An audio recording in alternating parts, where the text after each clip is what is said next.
Hello' friends, স্বাগতম জনালোঁ আমাৰ চেনেলৰ অন্যটা ভিডিঅ'লৈ। মই ঋতু শইকীয়া আৰু আপোনালোকে চাই আছে proud of India Assam YouTube channel. আৰু আজি আমি এই ভিডিঅ'টোত আলোচনা কৰিম অসম পুলিচৰ ABUBয়ে হওক বা APRয়ে হওক বা কামাণ্ডো বেটেলিয়নৰে হওক, প্ৰতিটো ইণ্টাৰভিউতে চিন আপৰ প্ৰয়োজন হয়।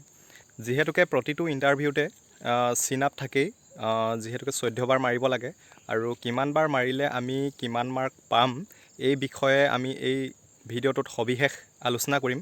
গতিকে আপোনালোকে ভিডিঅ'টো প্ৰথমৰ পৰা শেষলৈকে চাই থাকিব। আৰু যদিহে আমাৰ চেনেলটোলৈ আপোনালোকে নতুনকৈ ভিজিট কৰিছে তেনেহ'লে চেনেলটো ছাবস্ক্ৰাইব কৰি ল'ব আৰু কাষতে থকা বেল আইকনটো প্ৰেছ কৰি দিব। আৰু এতিয়া বলক অকণো সময় পলম নকৰি আজিৰ ভিডিঅ'টো আৰম্ভ কৰোঁ। আপোনালোকে নিশ্চয় অসম পুলিচৰ ইণ্টাৰভিউসমূহৰ বাবে প্ৰেক্টিছ কৰি আছে। তো অসম পুলিচৰ ইণ্টাৰভিউবিলাকত চিন আপৰ খুবেই বেছি গুৰুত্বপূৰ্ণ। আপোনালোকে কিমান বাৰ মাৰিলে কিমান মাৰ্ক পাব আমি এই ভিডিঅ'টোত সবিশেষ জানিম। আপোনালোকে ভিডিঅ'টো চাই থাকিব। আৰু অসম পুলিচত চিন আপৰ প্ৰয়োজন এইকাৰণেই বেছি, কাৰণ আপোনালোকৰ চিন আপত যিমান বেছি মাৰিব পাৰিব সিমান আপোনালোকে মাৰ্ক পাব। সেইকাৰণে যিহেতুকে অসম পুলিচত চিন আপৰ কাৰণে আপোনালোকৰ মাৰ্কটো গোটাবলৈ বহুত বেছি সহজ হয়। আৰু আপোনালোকৰ চিন আপত টোটেল মাৰ্ক থাকে 20, ঠিক আছে। আৰু টোটেল 14 বাৰ মাৰিব লাগিব আপোনালোকে। এই 14 বাৰ মাৰিলে আপোনালোকে 20 মাৰ্ক পাব। আৰু আপোনালোকে যদিহে চিন আপ 4 বাৰৰ তলত মাৰে তেনেহ'লে আপোনালোকে ডিছকুৱালিফাইড হ'ব। আৰু যদিহে 4 বাৰ মাৰে তেনেহ'লে আপোনালোকে 10 মাৰ্ক পাব। আৰু যদিহে 5 বাৰ মাৰে তেনেহ'লে 11 মাৰ্ক পাব। আৰু যদি 6 বাৰ মাৰে তেনেহ'লে আপোনালোকে 12 মাৰ্ক পাব। আৰু যদি 7 বাৰ মাৰে তেনেহ'লে আপোনালোকে 13 মাৰ্ক পাব।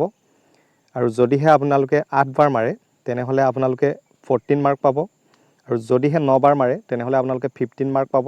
আৰু যদিহে 10 বাৰ মাৰে তেনেহ'লে আপোনালোকে 16 মাৰ্ক পাব। এনেদৰে আপোনালোকৰ মাৰ্কবিলাক বাঢ়ি বাঢ়ি গৈ থাকিব। আৰু যদিহে আপোনালোকে 11 বাৰ মাৰে তেনেহ'লে আপোনালোকে কিমান মাৰ্ক পাব? 17 মাৰ্ক পাব। আৰু যদিহে আপোনালোকে 12 বাৰ চিন আপ মাৰে তেনেহ'লে আপোনালোকে 18 মাৰ্ক পাব। আৰু যদিহে আপোনালোকে 13 বাৰ মাৰে তেনেহ'লে আপোনালোকে 19 মাৰ্ক পাব। আৰু 14 হৈছে এক্সেলেণ্ট মাৰ্ক, ঠিক আছে। এই 14 মাৰিলে আপোনালোকে 20 মাৰ্ক পাব আৰু এইটো হৈছে এক্সিলেণ্ট মাৰ্ক। গতিকে আপোনালোকে যিমান পাৰে চেষ্টা কৰিব 14 বাৰ মাৰিবলৈ, তেতিয়া আপোনালোকে 20 মাৰ্ক পাব। আৰু এইটো আটাইতকৈ আপোনালোকৰ গুৰুত্বপূৰ্ণ, কাৰণ যিহেতুকে ৰানিঙত আপোনালোকে মাৰ্ক গোটোৱাটো ইমান সহজ নহয়। গতিকে চিন আপত বহুত বেছি ট্ৰাই কৰিব 14 বাৰ মাৰিবৰ কাৰণে, তেতিয়া আপোনালোকে 20 ফুল মাৰ্ক পাব। গতিকে আপোনালোকে যিমান পাৰে চেষ্টা কৰিব 14 বাৰ মাৰিবলৈ। আৰু আপোনালোকে চিন আপবিলাক কেনেদৰে প্ৰেক্টিছ কৰিব, যদিহে আপোনালোকে আজি বোলে 10 বাৰ মাৰিলে তেনেহ'লে নেক্সট আপোনালোকে 10 বাৰে প্ৰেক্টিছ কৰি থাকিব। 7 দিন 8 দিন এনেদৰে প্ৰেক্টিছ কৰি থাকিব। তাৰপাছত লাহেকৈ 11 বাৰ মাৰিব। 11 বাৰটো আপোনালোকে কি কৰিব, আকৌ 10 দিন 11 দিন এনেদৰে প্ৰেক্টিছ কৰি থাকিব। তাৰপিছত আকৌ আপোনালোকে একবাৰ বেছি মাৰিব, এদিন 12 বাৰ মাৰিব। তেনেদৰে 12 বাৰ মৰাৰ পাছত সেইটো আকৌ আপোনালোকে কি কৰিব, 7 দিন 8 দিন বা 10 দিন এনেদৰে মাৰি থাকিব আপোনালোকে। যেতিয়া আপোনালোকে মাৰি থাকিব তেতিয়া লাহে লাহে বঢ়াই গৈ থাকিব পাৰিব। আৰু এনেদৰে 14 বাৰ পাই যাব আপোনালোকে, ঠিক আছে। তো তেতিয়া কি হ'ব, আপোনালোকে ফুল মাৰ্ক পাব।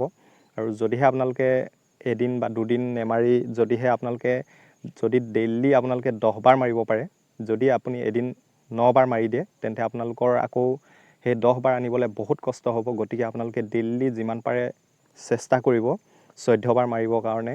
যদি আপোনালোকে ডেইলি 10 বাৰ মাৰে তেন্তে 10 বাৰতকৈ কম কেতিয়াও নেমাৰিব। আৰু এনেদৰে প্ৰেক্টিছ কৰি গৈ থাকিলে আপোনালোকে 20 মাৰ্ক পাবলৈ সক্ষম হ'ব। গতিকে আপোনালোকে চেষ্টা অব্যাহত ৰাখক। আপোনালোকে এনেদৰে অসম পুলিচৰ প্ৰস্তুতি অব্যাহত ৰাখক। অসম পুলিচৰ ইণ্টাৰভিউ নিশ্চয় অতি সোনকালেই হ'ব। গতিকে আপোনালোকে চেষ্টাবিলাক এৰি নিদিব। আশা কৰোঁ আপোনালোকে ভিডিঅ'টো চাই ভাল পালে। আৰু যদিহে ভাল পালে এটা লাইক কৰিবলৈ নাপাহৰিব। আৰু লগতে চেনেলটোলৈ যদি নতুনকৈ ভিজিট কৰিছে তেনেহ'লে চেনেলটো ছাবস্ক্ৰাইব কৰি ল'ব আৰু কাষতে থকা বেল আইকনটো প্ৰেছ কৰিবলৈ নাপাহৰিব। জয় হিন্দ, জয় আই অসম।